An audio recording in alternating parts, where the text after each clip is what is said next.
Assalamualaikum warahmatullahi wabarakatuh.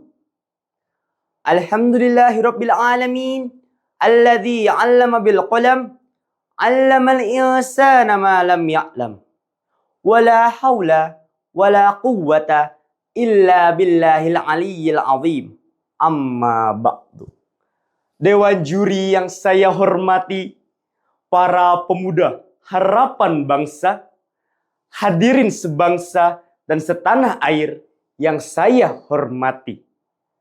Puji dan syukur marilah kita panjatkan kehadirat Allah Subhanahu wa taala yang senantiasa memberikan kita nikmat yang sangat berlimpah sehingga kita dapat berkumpul pada kesempatan kali ini.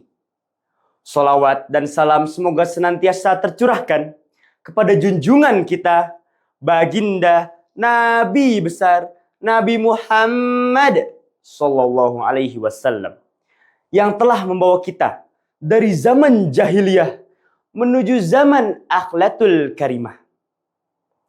Hadirin yang saya hormati, jikalau kita lihat kondisi di zaman sekarang, banyak sekali saudara-saudari kita di luar sana yang mengalami kemiskinan, kebodohan, dan keterbelakangan.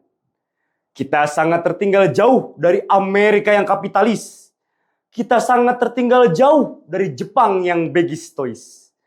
Dampaknya kita menjadi bangsa yang bermental apatis dan berwatak pesimis. Betul apa betul? Kerjanya hanya main judo, slot, remi, domino, kasino, jisong, dan gaplek. Akibatnya, pikiran menjadi kotor dan mental menjadi kendor. Itulah hadirin potret nyata dari lemahnya kualitas sumber daya manusia yang berefek langsung pada kondisi bangsa. Oleh karena itu, pada kesempatan kali ini, saya akan berpidato tentang kemuliaan orang yang berilmu. Hadirin hadirat yang dirahmati Allah Subhanahu wa taala, kisah tadi menggambarkan kepada kita betapa pentingnya ilmu. Karena dengan ilmu kita akan mendapatkan kebahagiaan di dunia dan di akhirat. Namun tanpa ilmu kita akan menjadi orang yang sesat, menjadi jahat, bahkan melarang sampai masuk ke liang lahat. Na'udzubillahi min dzalik. Imam Syafi'i pernah berkata, "Man aradat dunya fa'alaihi bil ilmi, wa man aradal akhirata fa'alaihi bil ilmi, wa man aradahuma fa'alaihi bil ilmi." Yang artinya, barang siapa yang menginginkan kebahagiaan di dunia, maka hendaknya ia memiliki ilmu. Dan barang siapa yang menginginkan kebahagiaan di akhirat, maka hendaknya ia memiliki ilmu. Dan barang siapa yang menginginkan kebahagiaan di dunia dan di akhirat, maka hendaknya ia memiliki ilmu. Lalu, bagaimana dengan orang-orang yang tidak memiliki ilmu? Apakah akan sama dengan orang-orang yang memiliki ilmu? Allah Subhanahu wa taala berfirman dalam Quran surah Az-Zumar ayat 9. A'udzu billahi minasyaitonir rajim. Bismillahirrahmanirrahim. Qul hal yastawil ladzina ya'lamuna wal ladzina la ya'lamun. Yang artinya, katakanlah, apakah sama orang-orang yang mengetahui dengan orang-orang yang tidak mengetahui? Sama gak nih para hadirin? Tentu tidak akan sama. Dalam ayat ini, secara jelas Allah telah berpesan kepada kita bahwasannya orang-orang yang berilmu tidak akan sama dengan orang-orang yang bodoh dan tidak memiliki ilmu. Kualitas ibadah seseorang kepada Allah Subhanahu wa taala terlihat dari segi ilmu yang ia miliki. Karena tentu ia lebih paham syarat-syarat suatu ibadah, nilai dan makna yang terpenting. Bahkan tidak ada seorang yang alim, seorang yang pandai, seorang yang berilmu masih lebih baik daripada ibadahnya orang bodoh. Sebagaimana Nabi Muhammad SAW bersabda, "Fadlul alimi alal abidi kafadlil qamari lailatal badri ala sairil kawakibi." Yang artinya, keutamaan orang yang berilmu adalah yang mengamalkan ilmunya atas orang yang ahli ibadah, seperti utamanya malam di malam purnama atas semua bintang-bintang lainnya.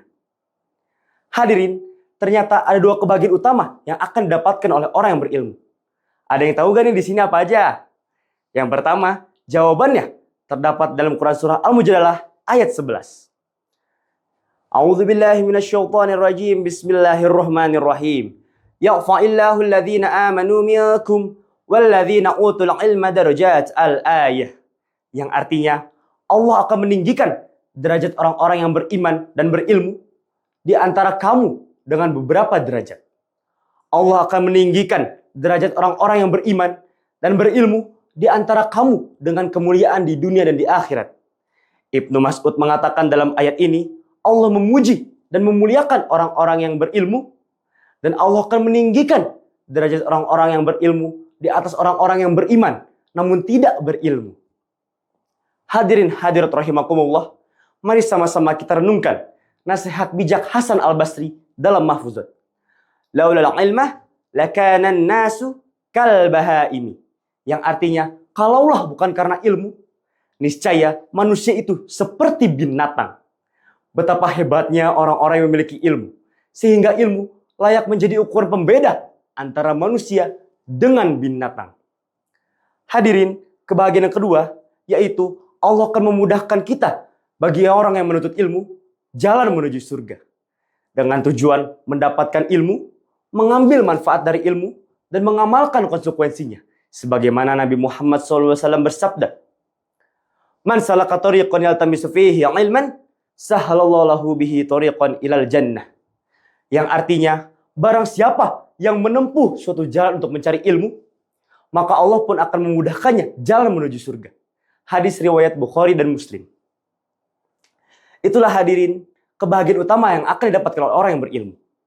Dan cukup sekian uraian singkat yang dapat saya sampaikan, dan dapat disimpulkan bahwa orang-orang yang berilmu akan mendapatkan dua kebahagiaan utama yang akan mereka dapat. Yang pertama, akan dinaikkan derajatnya Allah Subhanahu wa taala. Yang kedua, akan dimudahkannya jalan menuju surga. Sekian pidato yang dapat saya sampaikan, kurang lebihnya mohon maaf. Wabillahi taufiq wal hidayah wal ridha wal inayah. Wassalamualaikum warahmatullahi wabarakatuh.